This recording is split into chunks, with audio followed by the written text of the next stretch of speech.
Hi everyone, my name is Candace, better known as Manic Makeup Mama. If you are new to my channel, welcome and hello. I love to usually do unboxings and talk about makeup and beauty items. I love to do mukbangs with the love of my life, my 18-month-old son Hunter.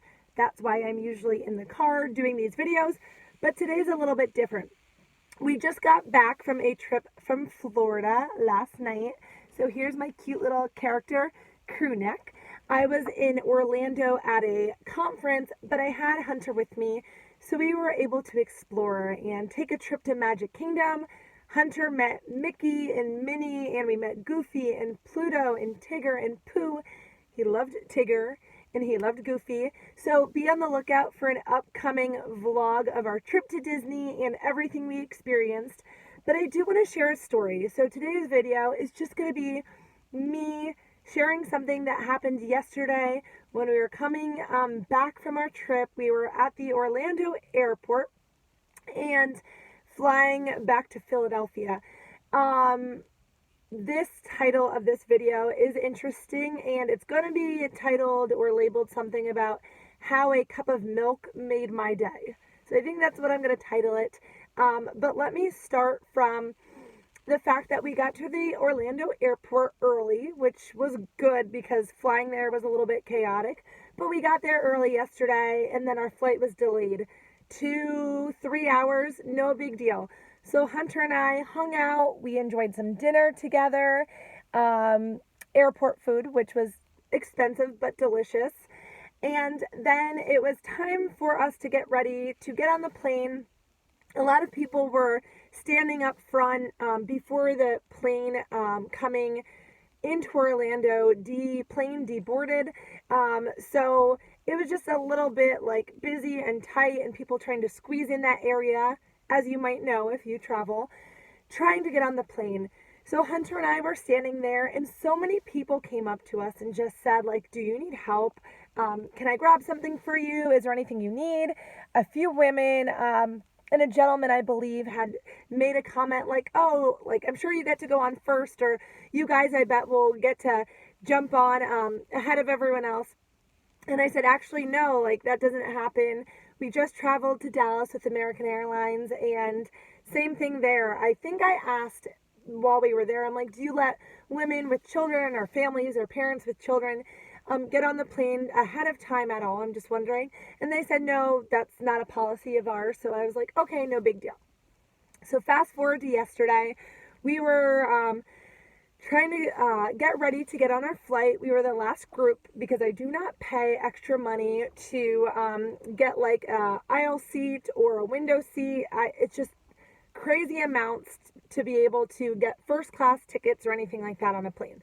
So we get our regular tickets, paid to get them, and we were the last group to board. So Hunter and I had walked up to the front counter, and we were just hanging out there for a little bit. And I had the stroller and Hunter in my arms because at this point it was about, I would say 3, maybe 4 hours after his typical bedtime when he's like regular and tired. It was 3 hours after that. So he's exhausted, not screaming or fussing too much, but he wanted to be held in my arms. So I had some bags in the stroller there, and the woman at the front desk had said to me, did you get your ticket yet to put on the stroller? Did you get your thing so that you can check your stroller? And I said, no, not yet. And she said, well, you know you need to do that before you get on the plane, right?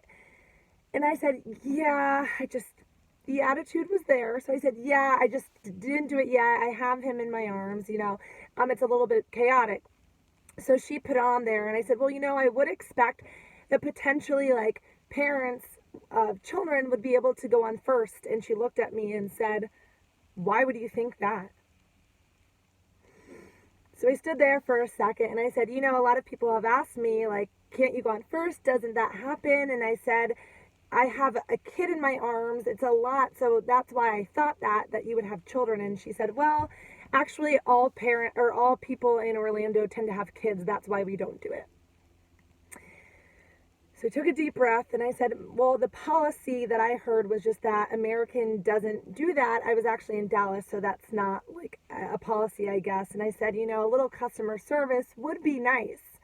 And she made a comment. At this point, like, my blood's beginning to boil. I'm frustrated. I feel like she's being very rude. I don't understand why she had to start with, you have to get your ticket before you get on the plane. Don't you realize that? So she proceeded to say, well, you wouldn't need to get on, right? Because you have a stroller. So at this point, I think I said under my breath something to the effect of, maybe I should call corporate, just to explain like customer service and decency. And I heard her say something to her coworker about Hunter and I just walked away. I was about to get on the plane and she comes walking over and she says, your tag is still on there from last time. And I said, that's okay. Like, we've got it. We're okay. I'll get it. And she said, no. Let me get it. I'll give you the customer service that you believe you're entitled to.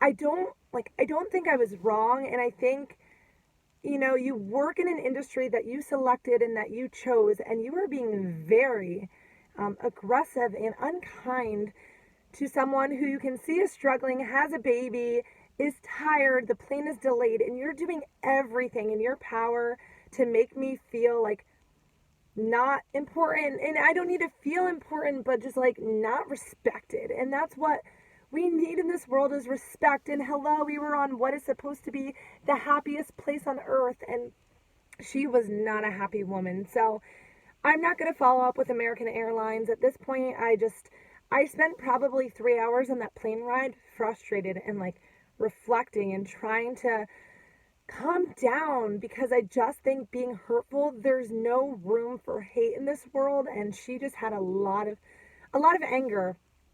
And I look back on these situations and I said, what did I do wrong? What could I have done? Maybe I should have apologized to her for the bad day that she may have been having, or whatever's troubling in her life that made her have that attitude, to say that I'm sorry that she's going through it. But fast forward, Hunter slept on the plane. Zach's aunt held him the whole time, passed out the entire flight. I was in a different seat next to them, and I just couldn't relax because of that situation. But we got off the plane in Philadelphia, and I'll mention they had no milk on the plane, which whatever. Hunter didn't have his nighttime bottle, so there was no milk. We couldn't obviously carry liquids onto the plane because you're not allowed to. So he woke up as we were transitioning off the plane, and he was mad. He was frustrated. He was tired and thirsty. There was no milk. So I'm like running to whatever place I could find that looks like they have coffee and something in the Philadelphia airport. And I asked this gentleman for a cup of milk, and we get out our money, and I said, like, do you just have whole milk, please? Can I have a small cup? And he said, sure. What size? I said, small. Now, story about milk is like they charge you what, $3 maybe for a gallon, typically in a store, and at an airport you can get like a cup of milk from Starbucks, which I have for $3. So the price of milk or anything at an airport is crazy expensive. But he comes over and he was like, no, like, you're good, no problem. A cup of milk, like, for one man to say, it's not an issue, we've got it, here's your milk, just get him fed.